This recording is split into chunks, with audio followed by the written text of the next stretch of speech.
नमस्ते भैयम दोस्तों, जैसा कि आप सभी लोग जानते हैं कि 3 मार्च 2026 यानी मंगलवार को पड़ रही है फाल्गुन महीने की पूर्णिमा व्रत और साल का पहला बड़ा चंद्र ग्रहण। और दोस्तों यह वह तिथि है जो फाल्गुन महीने में पड़ने वाली सबसे बड़ी तिथि है, क्योंकि यह मंगलवार के दिन पड़ रही है और हमारे हिंदू धर्म में इसका बहुत ही बड़ा और विशेष महत्व होता है। पूज्य गुरुजी ने कहा है कि अगर कभी भी मौका लग जाए और फाल्गुन महीने की पूर्णिमा तिथि मंगलवार को पड़ जाए तो आप लोगों को सिर्फ और सिर्फ 11 गेहूं के दाने वाला उपाय तो अवश्य ही करना चाहिए, क्योंकि इन दोनों तिथियों का संयोग बहुत ही कम आता है।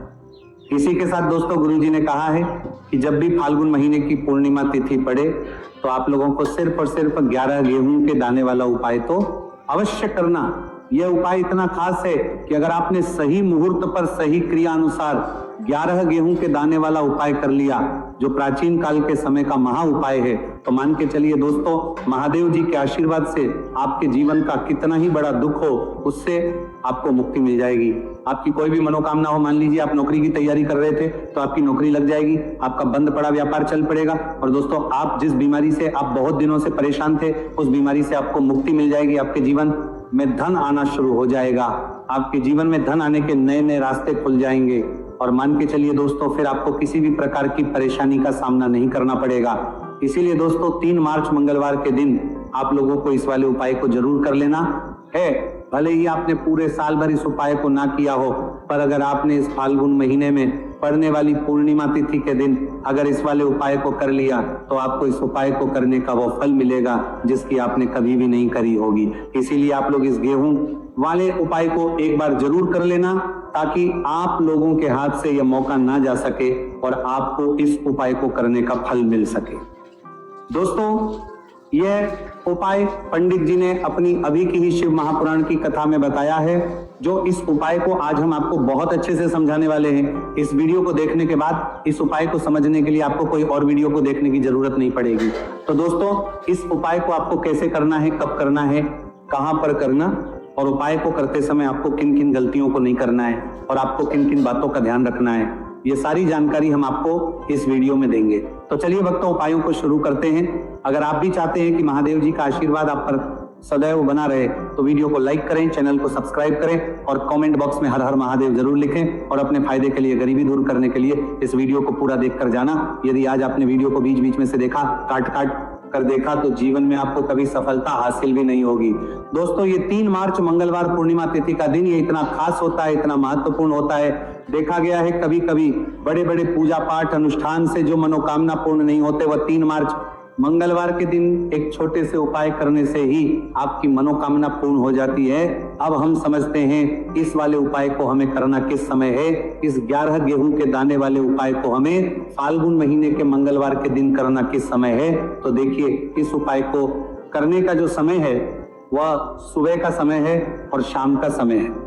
अब देखिए यहाँ पर हम मुख्य रूप से सुबह का समय नहीं बोलेंगे, क्योंकि 3 मार्च मंगलवार पूर्णिमा तिथि का दिन है और इस दिन प्रदोष काल के समय का बहुत महत्व होता है। बाकी अगर सुबह के समय भी करेंगे तो भी अच्छा होगा, उसमें कोई भी दिक्कत वाली बात नहीं है। तो चलिए जानते हैं इस विशेष उपाय के बारे में। लेकिन उससे पहले एक प्रार्थना, अगर आप इस चैनल पर नए हैं तो आप इस वीडियो को लाइक करें, चैनल को सब्सक्राइब करें और कमेंट बॉक्स में आप अपनी राशि या अपना नाम जरूर डाल दें, क्योंकि हम राशि से भाग्य भी बताते हैं और भाग्य में चल रही परेशानियों को दूर करने के लिए वहां आसान से आसान उपाय भी बताते हैं। तो चलिए अब हम अपने सबसे पहले उपाय की बात कर लेते हैं। देखो गुरुजी ने कहा है कि अगर मंगलवार के दिन पूर्णिमा तिथि पड़ जाए तो इस दिन आपको 11 गेहूं के दाने वाला उपाय तो अवश्य ही करना चाहिए। देखो ये उपाय, यदि आपके जीवन में कर्जा बहुत अधिक है, आपके जीवन में संकट बहुत अधिक रहते हैं, आपके ऊपर बहुत अधिक विपदा आ रही है, बार बार आपको अपने व्यापार में और अपने धन में हानि देखने को मिल रही है कि आपको प्रत्येक कार्य में हानि हो रही है, तो आपको ये उपाय करना चाहिए।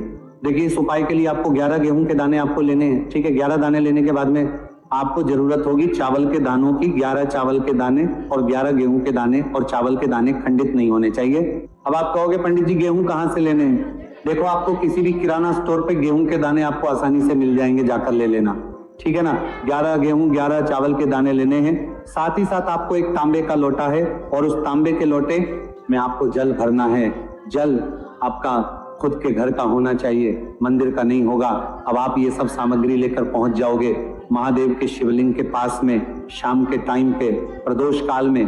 देखो, जब आप ये उपाय कर रहे हो तो अपना फेस रखना उत्तर दिशा, नॉर्थ डायरेक्शन की तरफ। अब यहाँ पर जो मैं आपको क्रम बताने जा रहा हूं ना, उस मेरे क्रम को बहुत ध्यान से सुनिए। महादेव को अगर कोई सबसे प्रिय है ना, तो उनकी सबसे छोटी पुत्री जिनका नाम है माता अशोक सुंदरी, जो आपके पास में चावल 11 दाने हैं ना, उन चावल के 11 दानों को माता अशोक सुंदरी के स्थान पर आपको अपना नाम और गोत्र बोलते हुए समर्पित कर देने हैं, है ना। और चावल के दानों को रखने के बाद में जो आपके पास में तांबे का लोटा है ना, उस तांबे के लोटे को कहीं पे भी हम जल नहीं चढ़ेंगे। सिर्फ और सिर्फ माता पार्वती का जो हस्तकमल आपको दिख रहा है, यहीं पे गोल गोल आपको समर्पित करना है। उसी जल को, कहीं नहीं, ना तो माता अशोक सुंदरी के स्थान पर, ना तो शिवलिंग के ऊपर, सिर्फ आपको यहाँ पे गोल गोल जलाधारी पर आपको उस जल को समर्पित करना है। अब आपके पास में बचे हुए हैं 11 गेहूं के दाने और बचे हैं, उन्हीं 11 गेहूं के दाने को आपको अपनी मनोकामना, अपने विशेष कहते हुए महादेव के शिवलिंग के ऊपर अगर आप पूर्णिमा तिथि के दिन प्रदोष काल में समर्पित कर देते हैं, तो आपकी जो भी मनोकामनाएं होंगी, जो भी विश होंगी, महादेव पूरी जरूर करते हैं। अन्न को समर्पण करने से, उस खासकर गेहूं को समर्पण करने से हमारी इच्छाएं पूरी होती हैं। और अगर वह दिन मंगलवार पूर्णिमा तिथि का दिन हो, तब तो इससे सुंदर संयोग कुछ भी नहीं हो सकता। आपकी इच्छाओं को पूरा करने के लिए स्पेशल बहुत प्यारा सा उपाय आप सभी को जरूर करना है। ध्यान में रखिएगा, ये उपाय प्रदोष काल में करना है। देखो, गुरुजी ने कहा है भगवान शिव के शिवलिंग पर 33 कोटि देवी देवताओं का वास होता है। अगर हम शिवलिंग के सामने कुछ भी उपाय करते हैं तो हमारे सभी देवी देवता हमसे खुश हो जाते हैं। ये उपाय आपको अवश्य करना है। देखो, सुबह के टाइम नहीं कर सकते, ठीक है। अब बात करते हैं अगले उपाय की। देखो, इस उपाय के लिए आपको लेना है गोल बाती का दीपक। आप चाहे तो मिट्टी का ले सकते हैं या फिर घर से शुद्ध आटा मढ़कर उसका दीपक आप तैयार कर सकते हैं। इसके बाद आपको लेना है शुद्ध गाय का घी, अगर वो नहीं है तो कोई भी देसी घी इस्तेमाल कर सकते हैं, जिससे आपको दीपक प्रज्वलित करना है। देखो, अब ये सब सामग्री लेकर आपको जाना है प्रदोष काल में आपके घर पर तुलसी जी के घेरे के पास में। देखो, ये उपाय तो आपको अवश्य करना है। देखो, वहां पहुंचकर सबसे पहले वो दीपक आपको प्रज्वलित कर देना है और का 11 बार जाप करना है। उसके बाद आपको अपने सीधे हाथ में थोड़ी हल्दी लेकर उस दीपक में अपना नाम और गोत्र बोलते हुए डाल देना है। उसके बाद माता लक्ष्मी से आपको प्रार्थना करना है कि हे महालक्ष्मी, हमारी सभी दुख तकलीफों को दूर करो, हे महादेव, हमारे सब दुख कष्टों को खत्म करो। इस भावना से आपको ये उपाय करना है। चलिए अब बात कर लेते हैं दूसरे उपाय की। दोस्तों, आप सभी जानते हैं कि मंगलवार पूर्णिमा तिथि का दिन समर्पित होता है भगवान महादेव को, या कि माता पार्वती को पूर्णिमा तिथि का दिन समर्पित होता है। और जब भी हम शिवलिंग के ऊपर कोई भी उपाय करते हैं तो इससे हमें एक साथ भगवान महादेव की और माता पार्वती की कृपा प्राप्त हो जाती है। देखिए दोस्तों, गुरुदेव ने बताया है कि मंगलवार के दिन किया जाने वाला ये सबसे खास और सर्वश्रेष्ठ उपाय है।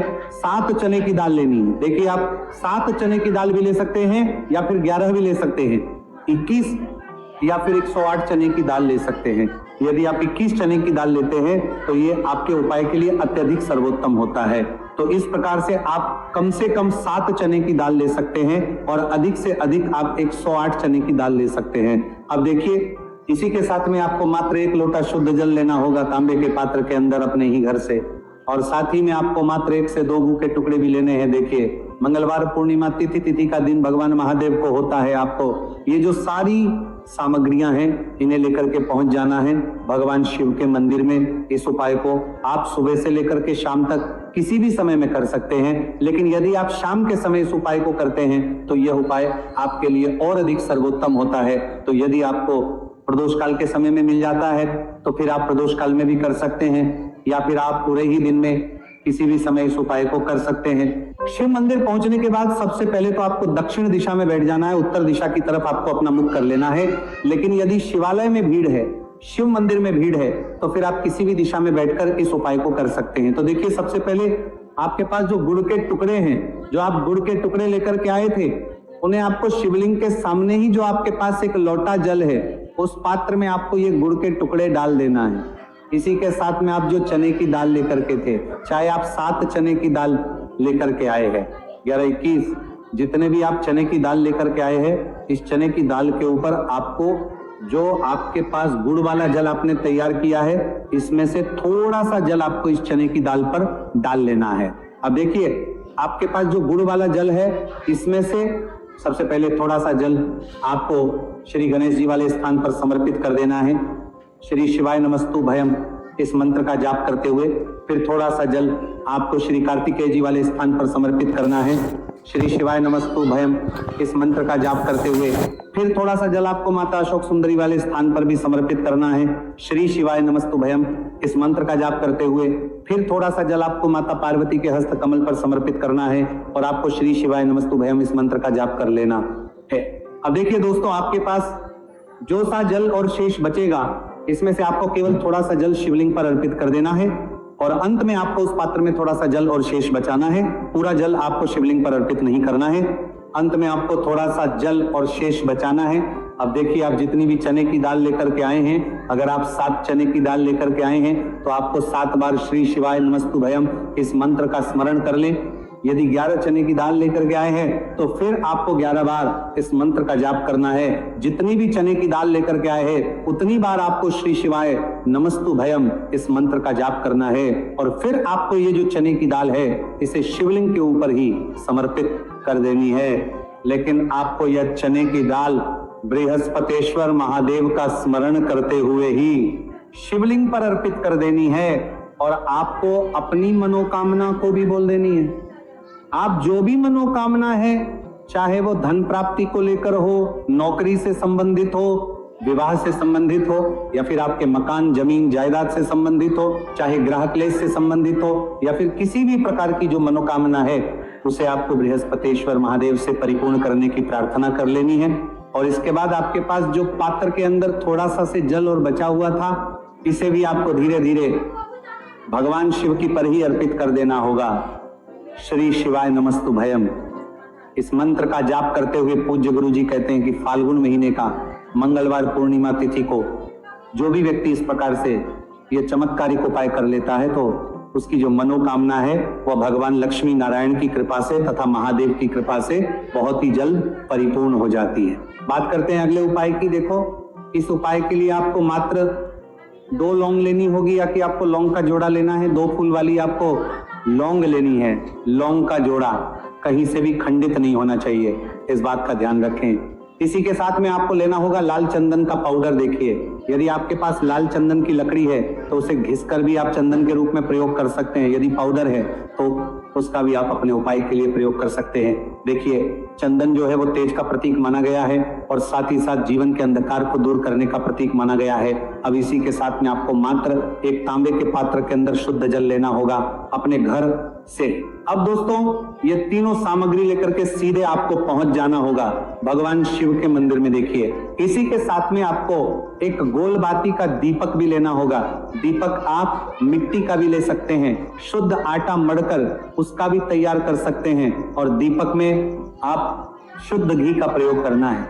लेकिन जैसे ही आप इन सभी सामग्रियों को मंदिर में लेकर के पहुंचेंगे, मंदिर में जैसे ही आप चौखट के वहां पर पहुंचेंगे, तो मंदिर की चौखट के सीधे तरफ आप जो अपने साथ एक गोल बाती का दीपक लेकर के आए हैं, उसे आपको सबसे पहले तो प्रज्वलित कर देना है। यानी कि जैसे ही आप मंदिर की चौखट के वहां पर प्रवेश करते हैं, तो उसके सीधे तरफ आपको ये गोल बाती का दीपक प्रज्वलित कर देना है। अब देखिए, जैसे ही ये दीपक प्रज्वलित करेंगे तो आपकी जो भी मनोकामना है उससे आपको बोल देना है। आप इस दीपक को इस प्रकार से प्रज्वलित करने के बाद इन सभी सामग्रियों को शिवलिंग के पास में लेकर पहुंच जाना है। अब देखिए दोस्तों, आपके पास जो एक तांबे के पात्र के अंदर शुद्ध जल है, उसमें से आपको केवल आधा लोटा जल ही भगवान शिव के शिवलिंग पर अर्पित करना है। आधा लोटा जल आपको उसी पत्र के अंदर बचा लेना है। अब दोस्तों, पास जो 2 लौंग है, यानी कि लौंग का जोड़ा है, उससे आपको अपना नाम और अपने गोत्र को बोलते हुए आपकी जो भी समस्या चल रही है, आपके जीवन में जो भी परेशानी उत्पन्न हो रही है, उन्हें आपको बोल देना है। और ये जो लौंग का जोड़ा है, इसे आपको भगवान शिव के शिवलिंग पर अर्पित कर देना है। जैसे आप ये 2 लौंग शिवलिंग पर चढ़ाएंगे, तो अपना हाथ जो है वहां पर आपको रखना है और महादेव से आपको करनी है कि मेरे जीवन की ये जो परेशानियां हैं ये सभी दूर हो जाए। यानी कि आपके जीवन में धन की संबंधित परेशानी चल रही है, कर्ज की समस्या चल रही है, बच्चों का पढ़ाई लिखाई में मन नहीं लग पा रहा है, घर के जो आर्थिक संकट है वो सभी दूर हो, व्यापार आपका ढंग से नहीं चल पा रहा है, घर में रोग की स्थिति बनी हुई है, यानी कि जिस भी प्रकार की आपकी समस्याएं हैं उसे आपको बोल देना है और महादेव से इन सभी समस्याओं को दूर करने के लिए आपको प्रार्थना कर लेनी है। अब देखिए दोस्तों, आपने जो 2 लौंग शिवलिंग पर समर्पित की थी उससे आपको वहां से उठा लेना है और इन दोनों लौंग को आपको शिवलिंग से उठा करके सीधे उससे जल के पात्र के अंदर डाल देना है। यानी कि अपने आधा लोटा जल और बचाया हुआ था उसी के अंदर आपको ये 2 लौंग डाल देनी है और साथ में आप जो लाल चंदन ले आए थे उस लाल चंदन को भी आपको उसी पात्र के अंदर डाल देना है। यानी कि आधा लोटा जल और बचा हुआ है तो उसी आधे लोटे जल के अंदर आपको ये लाल चंदन भी डाल देना है। अब देखिए, इस आधे लोटे जल में है जिसमें अपने 2 लौंग डाली है, लाल चंदन डाला है, उसे सीधे लेकर के आपको पहुंचना है बेलपत्र के वृक्ष के। वहां पर देखिए बेलपत्र का वृक्ष यदि आपके घर पर है तो वहां पर आपको आ जाना है, आपके घर के पास कहीं भी है तो वहां पर आपको पहुंच जाना है और उसके बाद आपका जो मुख है वो दिशा की ओर होना चाहिए और उसके बाद आपको अपना नाम और अपनी गोत्र को बोलना है और पुनः अपने जो भी परेशानियां शिवलिंग के पास में बोली थी उन्हें आपको वापस से बेलपत्र के वहां पर भी बोल देनी है। और ये जो आधा लोटा जल और है इससे आपको पूरा बेलपत्र के वृक्ष की जड़ DDH में श्री शिवाय नमस्तु भयम इस मंत्र का जाप करते हुए समर्पित कर देना है। तो बस इतना सा उपाय आपको करना है। जो भी आपकी